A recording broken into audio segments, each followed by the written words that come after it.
আসসালামু আলাইকুম বন্ধুরা, আশা করি সবাই ভালো আছেন। আমার এই বৌদি পাখির ভিডিও আশা করি আপনার খুব ভালো লাগবে,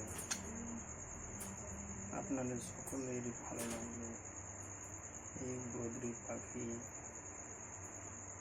শখের বসে পুষে সবাই খুশি, আমিও খুশি। এগুলো আমাদের অনেক শখের পাখি,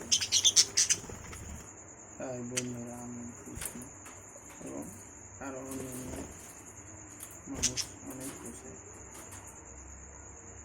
এই পাখি ডিম বাচ্চা অনেক খুব সুন্দর, ভালো ভালো ডিম বাচ্চা করে, অনেক কালার বাচ্চা হয়, চোখ দাঁড়ানো।